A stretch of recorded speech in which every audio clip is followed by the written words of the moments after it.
Hey guys,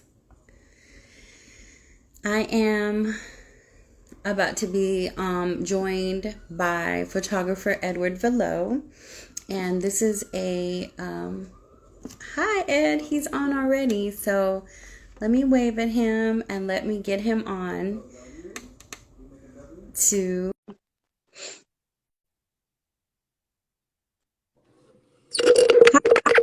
Hi. Good to see you. So we are a couple of minutes early. So I'm going to give people time to get on and to follow, because your followers and the followers of All Real Radio are all being told that we're on right now. So we have about 2 minutes before we start, so we'll give people time to get into the room. But Okay. we are so excited to be able to have a conversation with you live here on Instagram via All Real Radio and via Ed Velo, your photography page. And so let's can you see the comments too? Yes, I can see the comments. Okay, I can yeah. see them. I don't. Am I coming across okay in terms of a full picture frame? Yeah, you look great. Okay, I good. think my head looks bigger than yours. Like I need to move back.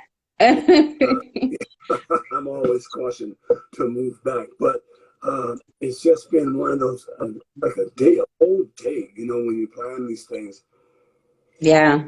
there's a whole day that takes place. Like I just finished talking with Bob Ford, who was trying here to go to. He he broke the record. Barely broke the record. And I didn't see it, Oh wow. but it'll be on all night.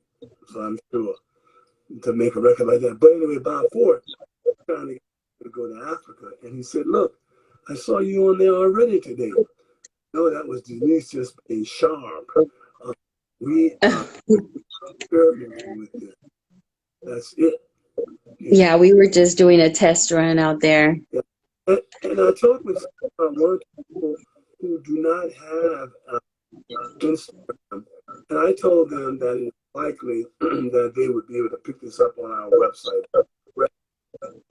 Yes, so after this conversation, it will be saved on the Oral Radio page, and so we can grab it, download it, do whatever, and put it out for other people.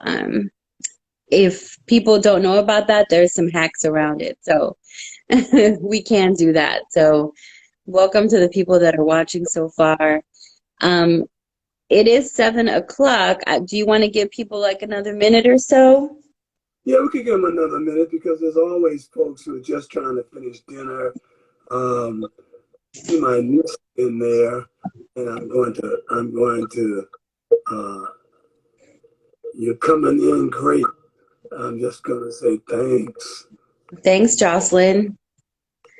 Thanks for tuning in. So, I want to be able to do a little bit of an intro for you, and then we'll get started. But we'll give folks another 2 minutes. I'm gonna share. Let me see. Share with a couple of folks here. And if anybody wants to ask questions, you can put them in the comments, or you can also, if you look down at the very bottom of your screen, you can put a question. There's a little question icon so they can ask questions to us. So, yeah, thank you.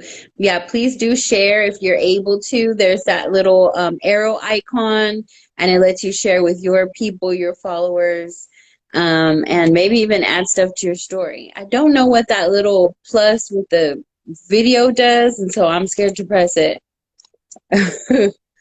Yeah, I was looking at one. I said, well, I would love to send it, but I'm kind of scared to press anything because the way this technology is, you could end up losing everything trying to get something. So I decided just, I decided Yeah. to try anything Right. and be Yeah, safe. so I'm like, I see that one little plus sign and I'm like, what does that do? Um, The sign that goes around and around like a little circle. It's like an oh, arrow that goes around. One arrow goes this way and continues. is that what you see? Yeah, I see a microphone, I see a camera, and then I see a sort of directional arrow going circular and a Yeah. smile face. Oh yeah. So that's microphone is to mute yourself. The little camera, if you press it, it'll take your picture away. If you press the circular thing, it's going to turn the camera to the other side of the wall away from you. And then you have your little star things. Those little stars will let you put effects on your face. So No, it's that's good. what that, I think I'm gonna stay just where I am with the right. technology. With the Right. technology. Okay, so it is around 7:03, so I think we can go ahead and get started here. Um, Thank you so much for watching here on Instagram Live. It's not my norm to do Instagram, besides when I'm just talking to myself. But to be able to do a live and have a conversation is very exciting for me. So thank you, Ed, for joining me today.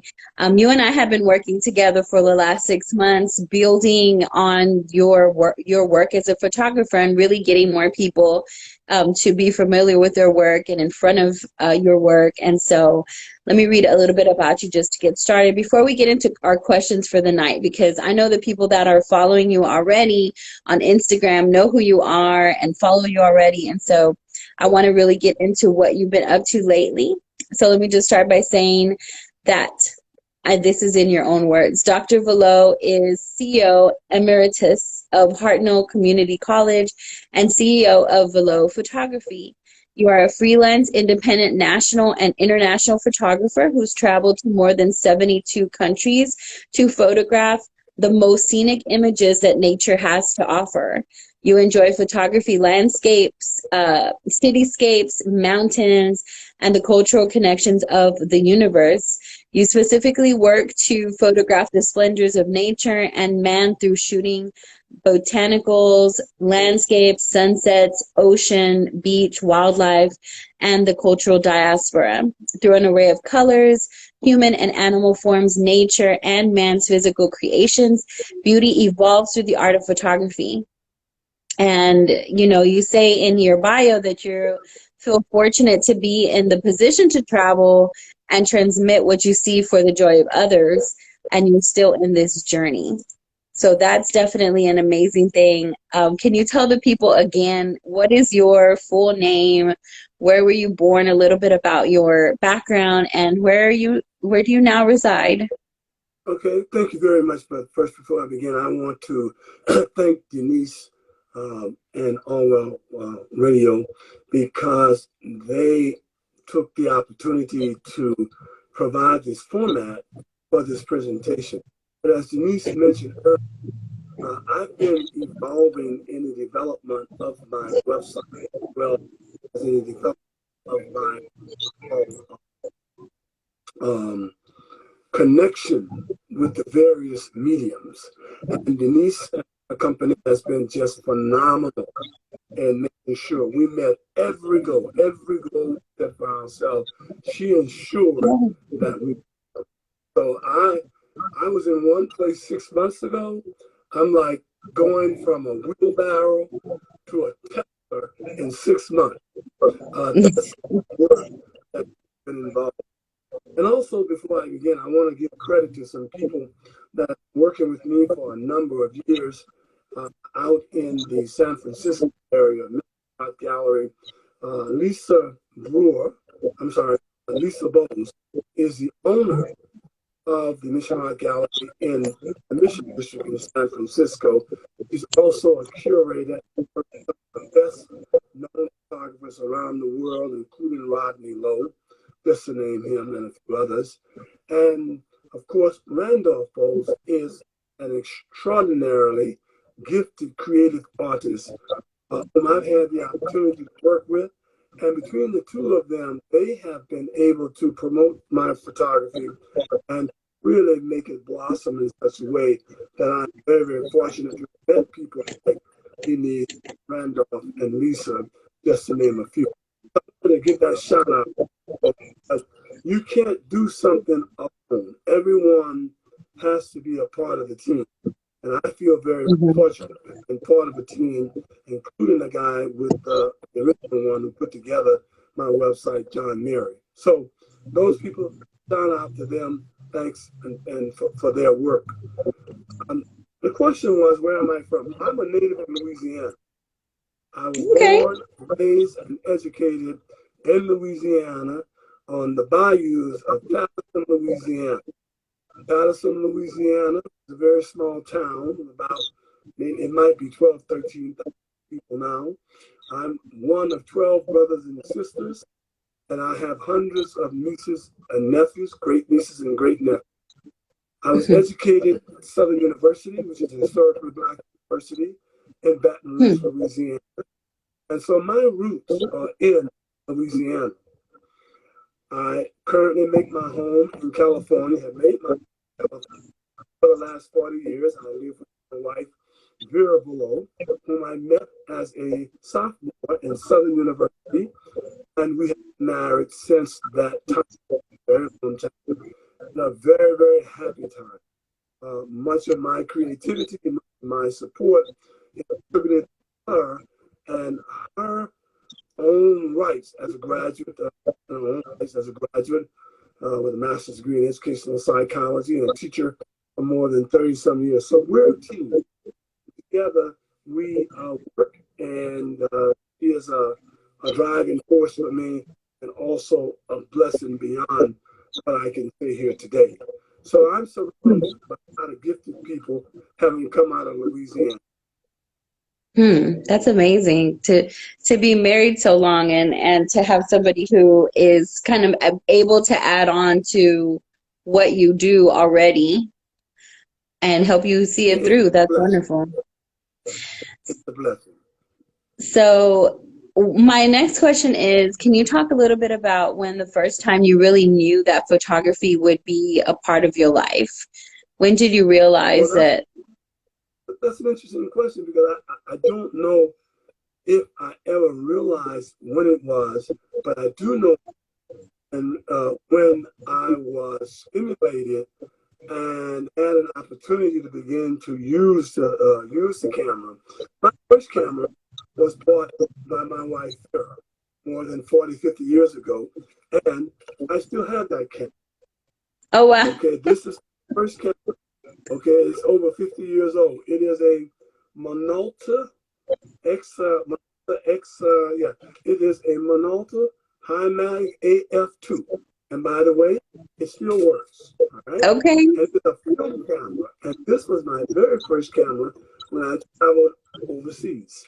And I started liking the idea of catching people and photographing things as a way of establishing memory.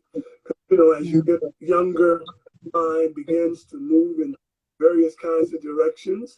And I didn't realize that at the time. But Hmm. um, that's when I started liking photography. And then she bought me another camera I still have over 47 years. This is the Minolta. This Minolta is the Minolta X370. It Oh, too wow. is a film camera. And it was the camera whereby I really got into thinking about photography. I took my first class in photo communication in Hayward, went into the dark room, and I still have those celluloids up here that I took, and I Hmm. was just fascinated with the idea of things that I could see.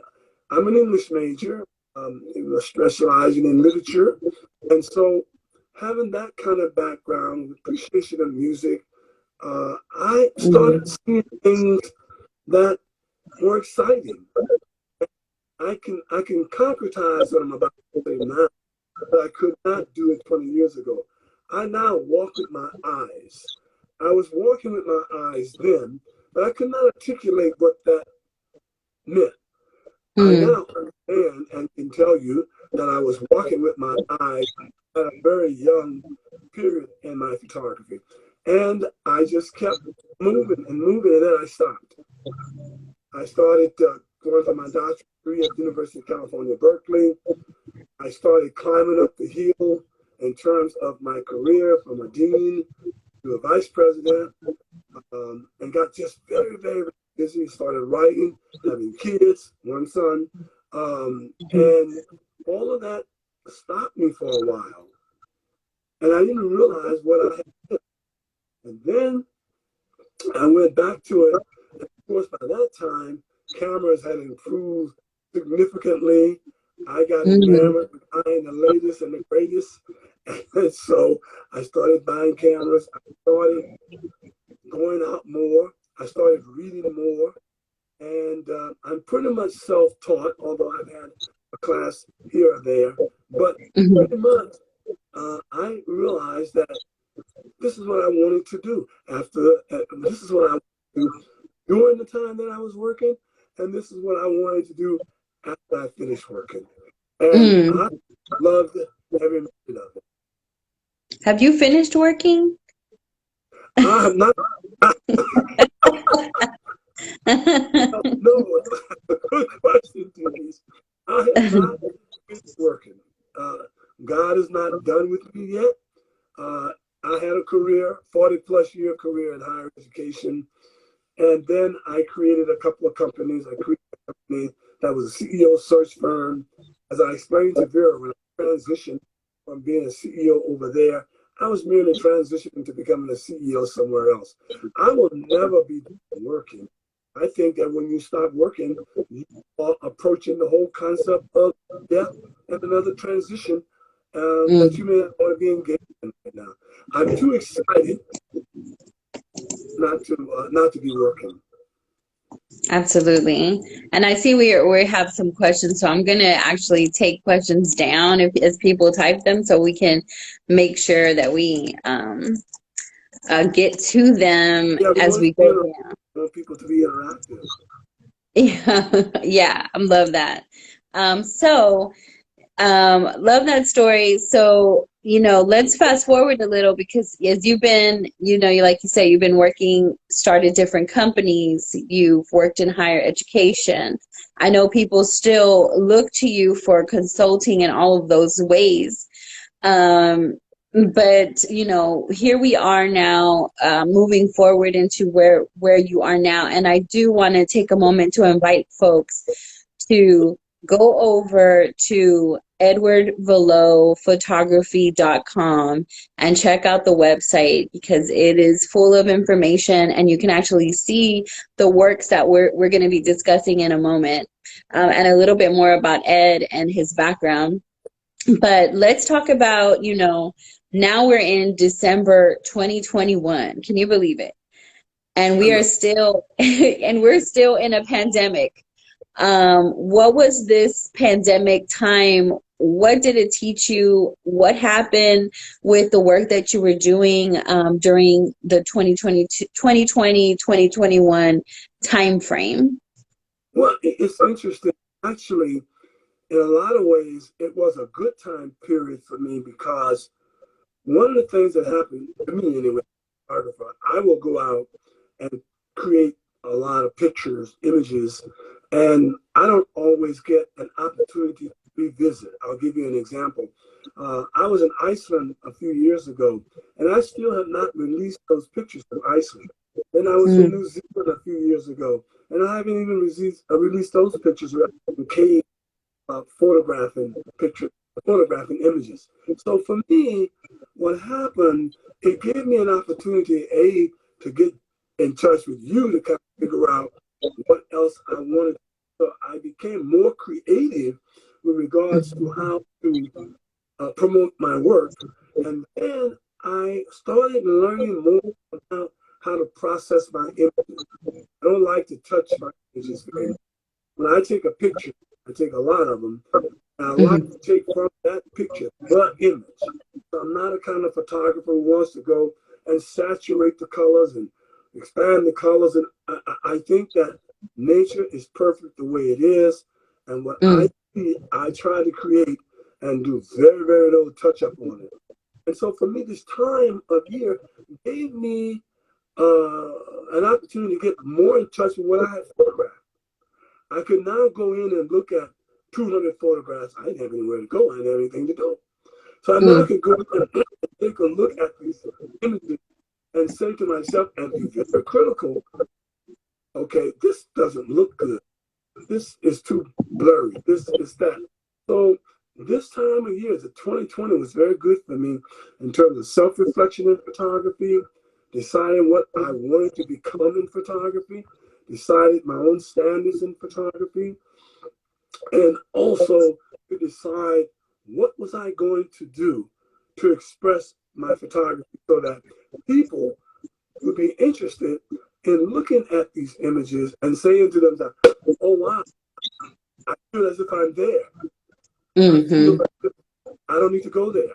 And when I hear that from people who have looked at my images, I'm satisfied. Even if one person said it, I'm satisfied.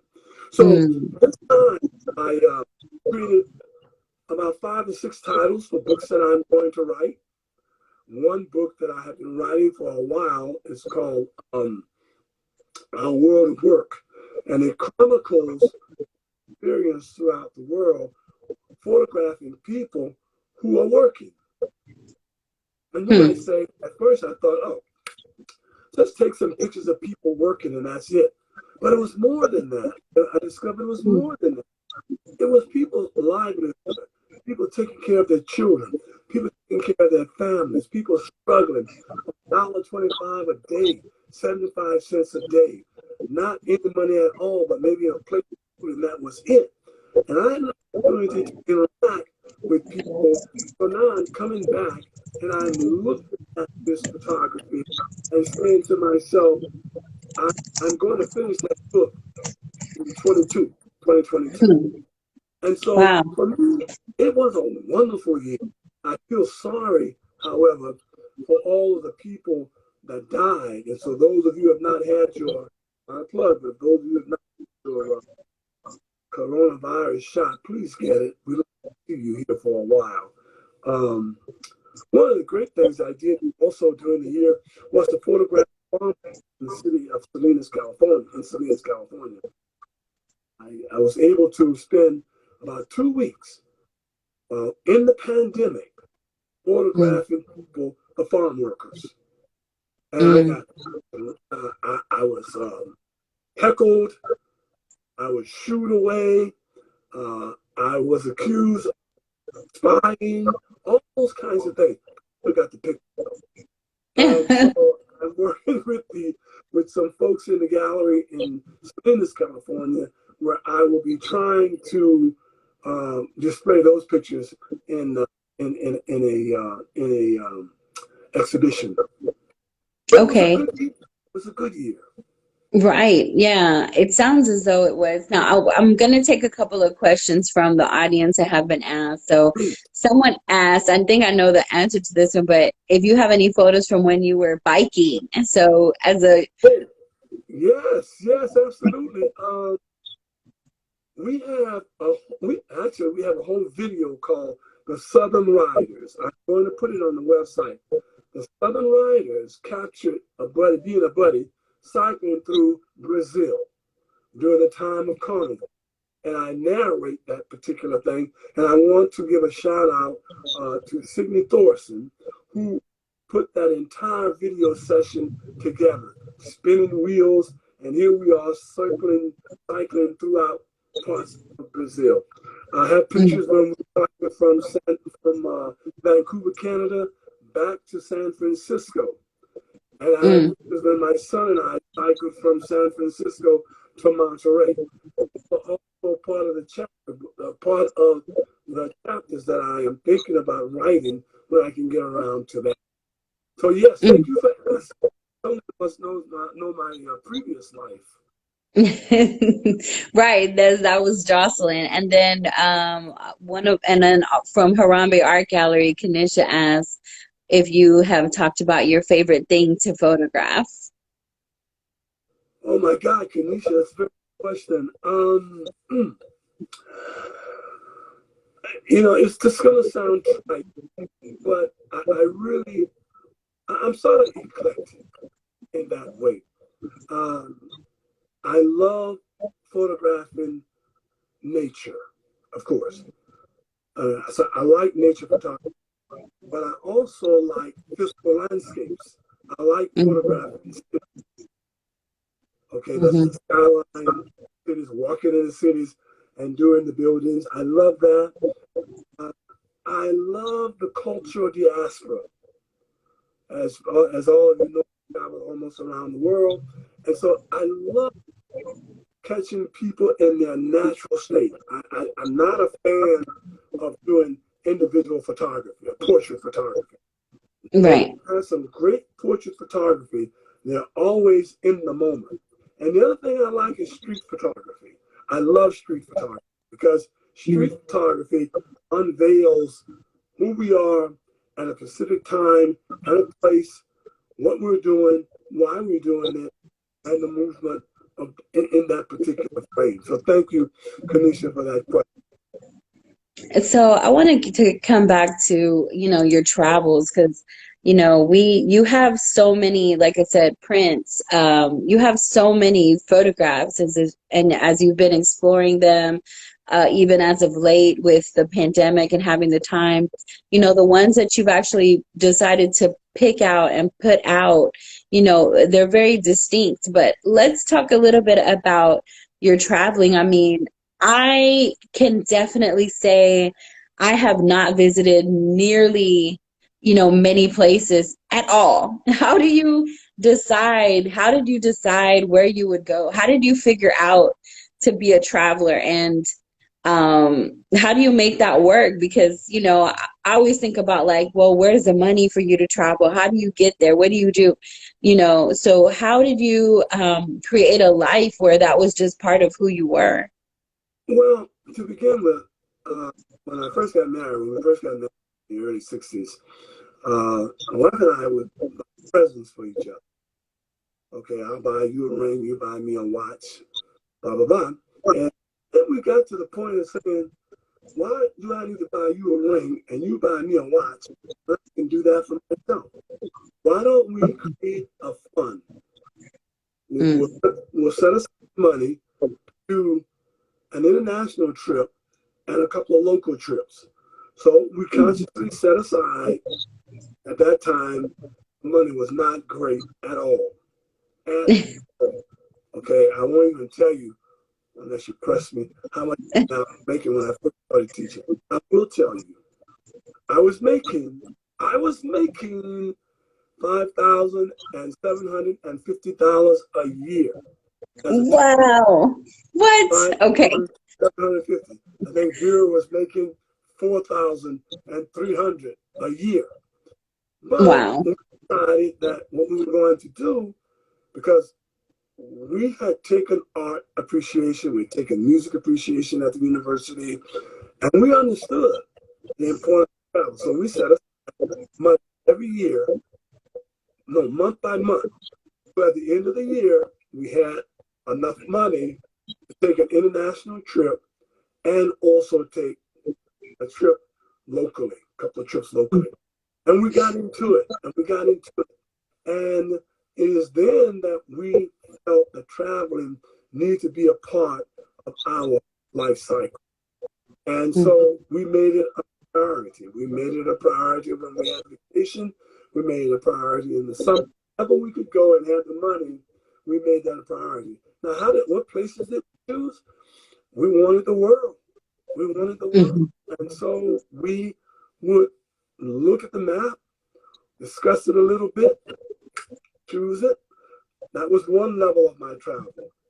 The second Mm. level of my travel was what my very, very best friend, close friend, and one of the closest friends I have in the world is Jesse L. Williams.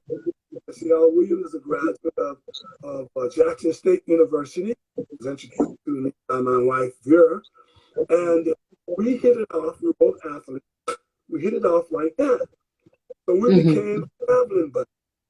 And as a result of becoming traveling buddies, we cycled. We were cycling at a time when black people were not cycling around the world. And he and I decided that we would cycle. And while we were cycling in Brazil, Africa, in Canada, in Hawaii, we created what we call the Southern Riders. That's why I would tell you guys, well, take a look at the Southern Riders, because that is a historical piece of my international travel. Mr. William was a great traveler to be around. He's like a big brother. Actually, he wasn't like a big brother among many of the brothers, but he was one of the big brothers. So he and I took around the world together. And then, of course, Vera and I tripped around, and then I went a couple of times. So recently, my son and I tripped to the Galapagos Island, and we're waiting to do another trip pretty soon. So the way we would travel on the bicycle, Jesse and I would take a dart, and we would throw it at the map. And wherever the map hit, wherever the dart hit, that's where we were going on the bicycle. Oh, wow. And I do want to take a moment to say, man, you know, the imagery, the beauty of seeing Black cyclists is quite an amazing and empowering thing. And because we are on All Real Radio's, you know, live, I do want to take a moment to say and give a shout out to Zen, give a shout out to Risky, because they revitalized the Sons of the 25th. They started a bike group called the Sons of the 25th, and they named themselves after a 1896 excursion from Fort Missoula, Montana to Yellowstone Park, where these were the 25th Infantry Bicycle Corps, which were all Buffalo Soldier Black riders that rode from Montana to Yellowstone. So there's a couple of images and stuff that you could find of them, all Black soldiers riding bikes in Yellowstone and whatnot. So that it's an amazing thing. Someone asked a question here, and I think it's worth asking, and I'm gonna save it for after we do this next part. So like I said, there are photographs. I see them also. I see the questions also. Now, with Denise, I'll answer all of them. Okay, yes, wonderful. Because I want to take Ken's question and ask it kind of in a different way too. But if you go to www.edwardvalauphotography.com, that's the new site, and you can see if you go to the shop that there are some prints for sale. And these prints have recently released them. And you chose them, like I said, specifically from so many different photographs. And I wanted to ask you tonight about some of the pictures. So there is one on here called Mountain Glow Fiery, and it is from the Grand Canyon in northern Arizona. You took this in 2008. Can you talk about what this picture, I mean, what do you remember from taking this photograph, and why was it important to add to this series? Well, first, I've never been to the Grand Canyon before. I mean, you know, we don't travel to places like that, and so I had told Vera that we should go to the Grand Canyon. Vera is not a hiker or anything of that nature, and so we had to stay up on a higher elevation. And I was just in awe of this magnificent creation by God that was placed in front of me. And I must have spent half the day, just photographing things over and over and looking at it and looking at it. Because every time I looked through the lens, I saw something different. And I think the first time when I was so struck by the array of colors all blending together on rock, no less. And so I was mesmerized, walking back and forth, back and forth, back and forth. You know, taking it at this angle, taking it another angle, going back and taking it another. As I said, I spent half the day just photographing. And it inspired me to just take a look and rest and see the beauty, you know. So it was something uh, It's okay, it's okay. it Sorry. was southern rim it was the southern rim of the Grand Canyon, and that made it somewhat very, very interesting. When we see we have mama and daughter here, a part of the interview process. How lovely! How lovely! Um, so that picture I think was just something very, very inspiring. One of the questions that came up, I think Denise had to do with you guys photograph the same pictures over and over again. Yes, I do. I have photographed the same pictures over and over again because light and time will never give you the same picture. You might walk to the park every day at the same time, but you will never catch the same image the day before. You will never catch the same image that you caught the day before. Why? Because light strikes the earth at a different at a different trajectory every nanosecond. Even the light that we're looking at is a half hour late coming to us. That light has already passed, but we're just getting it. Okay? So yes, and for those of you who like to go into photography, go back. Go back because you're always going to find something very different. Another question was about the Amazon, but I photographed the Amazon. I've not photographed every Amazon. I did do the Amazon in Peru, which I felt when I did the Inca Trail, that was something very interesting. And so I spent about 2 weeks in there. I even had some shaman experience, and that was quite interesting. I didn't take any pictures of that though. In the Amazon? In the Amazon. In the Amazon. So another one you have here is the sun setting.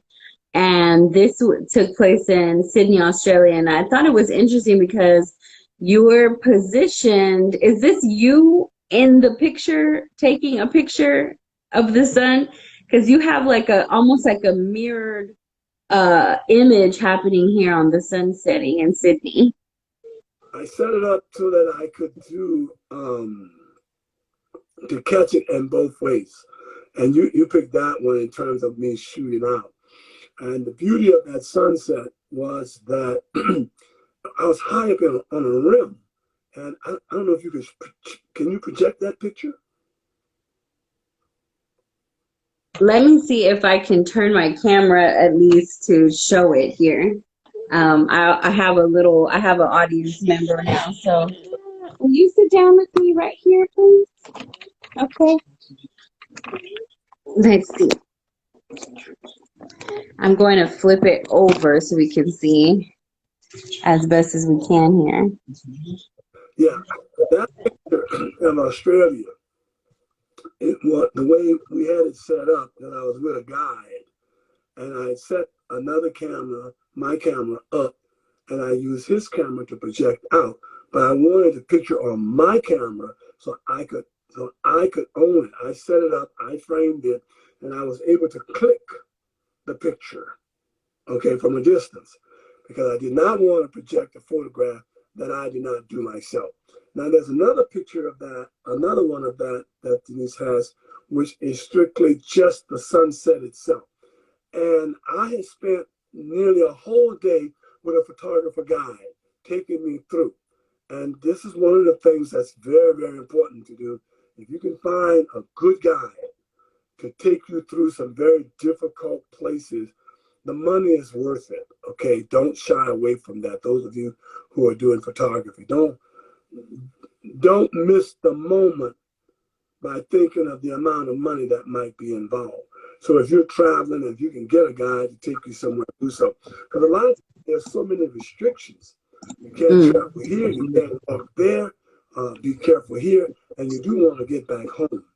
And so that was one of my favorite pictures in the sunset in Australia.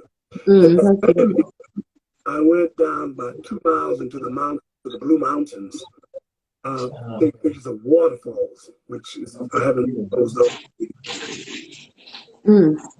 So, talk a little bit about Australia because it seems as though, I mean, when people think about it, I don't know how much they think about a sunset like this. We mostly think of like a lot of desert, and also, what were the people like? Oh, well, first of all, it is the landscape of Australia is awesome. I mean, yeah, Mm, there are deserts, of course, but there are cities and there are parks and there are all and there are parks and little hills and mountains and stuff like that. Not so much, and the landscape there, first of all, is very colorful, very colorful. The indigenous communities there are just fantastic in terms mm, of they are one of the few indigenous communities that have been able to get a federal government to make sure that every street that is named also contains the name of the indigenous people. And this, wow. so they are blending their society. People want to go somewhere and look to see what is happening in the world where there's an attempt to blend indigenous people with their community as they exist. Australia is one of those places. I love Australia. Um, Hmm. and besides, my wife loves Australia because it's warm. She loves places, so she loves that. But now, when you talk about the people, here's my belief. Here's my belief. When you travel, you bring with you who you are. So if someone says, "Well, how are these people?" My question would be, "Well, how are you?" And if you tell me Mm, I'm a very nice and friendly person, I would say to you, the people there are also very nice and friendly hmm. because you bring with you who you are and you present who you are. I hear people say, "Oh, well, they might not like you. They may not do that." I, I've not had that experience. Mm, One might say, "Well, that's because you travel here, you travel there." I don't think so. I think inherently people are good. People are good mm, inherently. And I think that we have to find the best in people. And I think I've written several books on international education, published books on international education that are used in the college and university classrooms. And mm-hmm.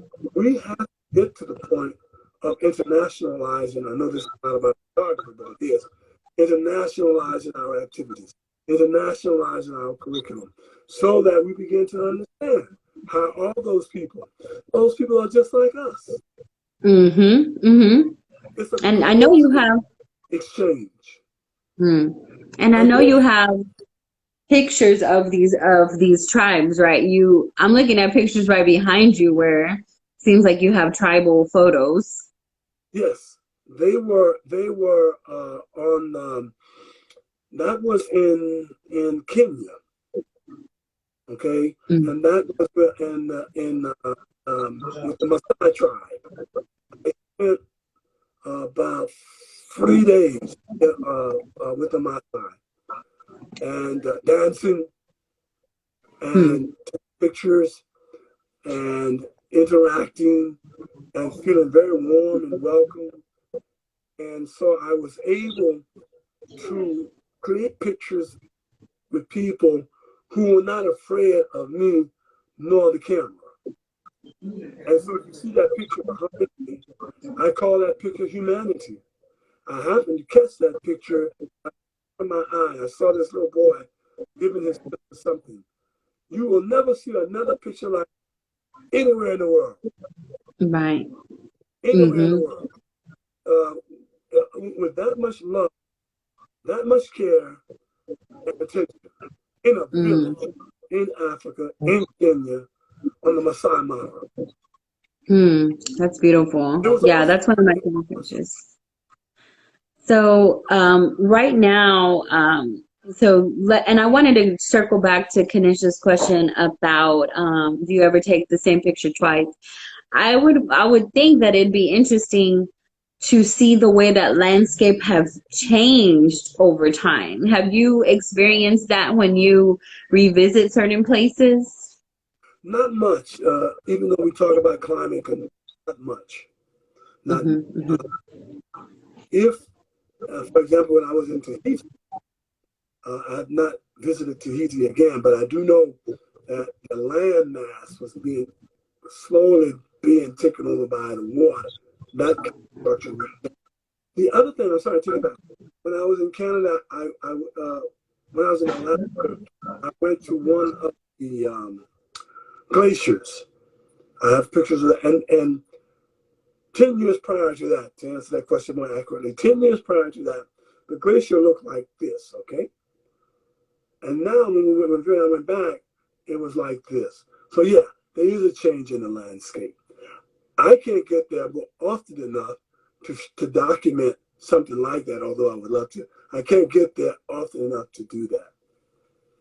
And it's an amazing thing to see how things are changing.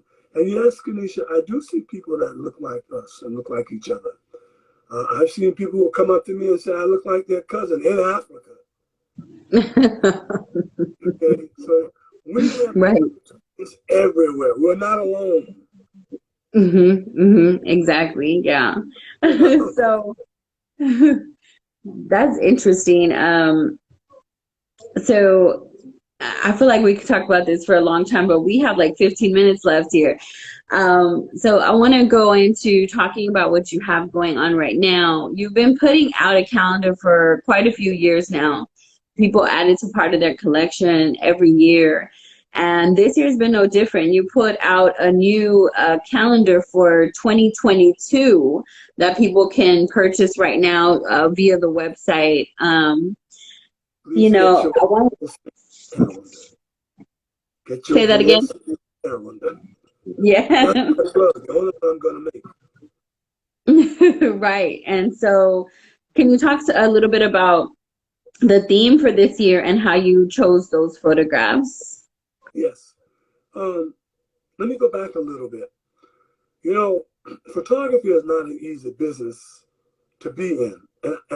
I'm very fortunate and blessed that for me, I do photography because I want to give back to nonprofit organizations, of which Project WET is one of the major ones that I give back to because they do international education on the conservation of water worldwide.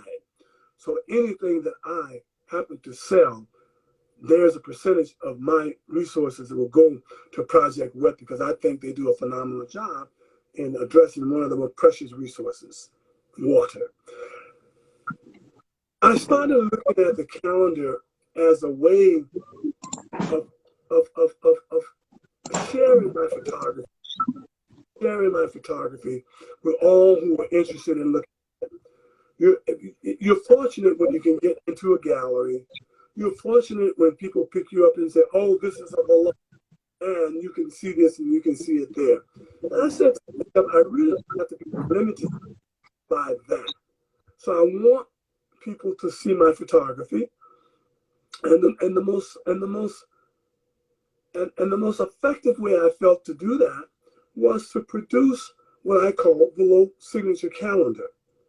I don't mass produce my calendars. And many of you get calendars in the mail. You get all kinds of calendars in the mail. I do too. But I'm not interested in doing mass production of calendars. These are art calendars, art form calendars. I have people writing back to me saying, this is my third collection of your calendars. I just love it. I will never buy another calendar. This is such great art form. So I am pleased that the photography that goes into the calendar is real. When you get a calendar from other people, you'll find that there are 5 or 6 photographers who created an image to put in a calendar. There's only one artist creating a calendar for Valeau photography, and there's only my pictures. Okay? That said, every year is a struggle to find the right picture. Like this year, the theme was nature's gifts. And my wife plays a big role in because she has a very good eye, and in working with me in selecting and looking at photography. The process is I'll look at maybe 40 pictures. And I'm thinking right now about a theme for next year. You guys have any ideas for a theme next year? I love it. So this year's theme was nature's gifts. And I tried to present pictures people would not ordinarily see. And if they did, they wouldn't see them in that format. And secondly, I tried to be different, things that we don't see every day. Like you don't see a bunch of bees in pink flowers pollinating in the process of pollinating. No, you don't see that. And so when I looked at this year's nature's gift, I said, these are the 12. I had about 50. But I could only choose 12. You're right. What? I'm not good at math, but it might be 38 left? Maybe 38. Okay, and so what you see released here are just a few of some of nature's gifts. And by the way, the pictures that you see in that calendar are also available in the larger sizes if you decided you wanted to buy one of those pictures, which would be through San Francisco Art Gallery. But it's a struggle, to be honest with you. It's a struggle here to come up with the best 12 pictures and a theme that is not corny, that is for the time, that will interest people in looking at the picture, that will motivate someone to say, I love that calendar. I want that on my wall. Because what I want people to experience every day is a gift. And I want an image every month. I want one image in the month that when you look at it, you are inspired, you are excited, you love looking at it. It is something that you just pass by and you look at it and say, oh, okay, it's there. And then when you go to the next month, it's the same thing. If you look at this, I don't know, if you look at the Northern Lights, a lot of people might say, oh, we see the Northern Lights all the time. Well, you might see the Northern Lights all the time, but you don't see the Northern Lights hung up on your wall for 30 days. Right. And so I'm trying to create a sense of awe in the people's appreciation of daily living and something artistic in them each day when they look at the calendar. Some people buy my calendar and won't mark on it. Well, why'd you get it? Oh, I just can't mark on it. I just bought it. But I can't write on it. Some people buy 2 calendars and say, I'm going to write on one and I'm going to save one. And I am so humbled by that. And it just motivates me to do another calendar and another calendar. To keep going, yeah. Yeah, I used to actually, when I really liked a calendar, I would wait for the 12 months and then I would tear it apart. I would take the photos, I would like scrapbook some of them. As a matter of fact, I think we had like this kind of like this calendar that had antique prints on it. And my dad actually took one of the photos that he liked so much and he took it out of the calendar once the calendar was done and put it on a piece of wood and varnished it and like put hooks in it for keys. Like we kept it. So there's a lot of things you can do. And when I've been when I've been talking to following up with the people that have ordered your calendar, you know, the compliments are just, you know, it's so beautiful, you know, there's such serenity in the photographs and people are really enjoying them and how high quality the actual calendar is, which is, you know, a great thing. So, you know, I want to give you an opportunity too, before we close, to talk about some of the exhibitions that you're currently a part of, including in Houston, which is why we have this amazing connection with you, because you're currently showing in Houston right now. Yes, I'm showing very quickly when Mr. Washington came up with the concept of wanting to do and by the way, Charles Washington, you have not gone online to see him around the art gallery, I would have to take a look at it. The brother is phenomenal. I call him a Renaissance man, and yet to be discovered by too many people. But when he came up with the idea, he came up with the concept of Connect, Konnect. And so he put a bunch of, he invited a group of us artists to come together. And I came together with the concept of structure. And the reason I wanted to do structure was because man uses structures to interpret his feelings, his love. Think about the Taj Mahal. His power. Think about the Greek theater. Man has a tendency to think about the San Francisco Bridge. He uses structures to interpret his life, to make his life functional. And so when I came up with the idea of Connect, I was thinking that structures would be the ideal concept of Connect so that we would be able to embrace man culturally, pluralistically in his diverse society. And so that's where that presentation came from in the area of Connect and that structure. I'm trying to work on an exhibition right now, which is, again, I told you earlier, was about world of work. And I had an opportunity to do an exhibition, although Denise, as you recall, COVID killed us. But I had an exhibition called The Marketplace in Lalibela, Ethiopia. And I spent about 2 weeks up in that area. And those pictures captured men and women and children, okay, selling, loving, and all around the whole concept of what? The marketplace. And then there was another one that was in that exhibition called The Blues. There's a place called Russell City Blues, where Etta James and B.B. King and all those people right here in my little area, my little town called Haywood, they all played here. And then the federal government and the city government destroyed the city. And 2 weeks ago, the city of Haywood established a proclamation apologizing for destroying the city of Russell City, where all the blues come from. So I had that exhibition in Houston too. And one of my friends who's watching is a collector. Dr. Brian, is a collector of my photography, and I'm so blessed because he was one of the first individuals to buy my photography, and he bought a piece called Naked Ash Beauty. Now, when I first said that to Denise, she was like, "Yeah, please." But I was saying again, Naked Ash, A-S-H, Beauty. That's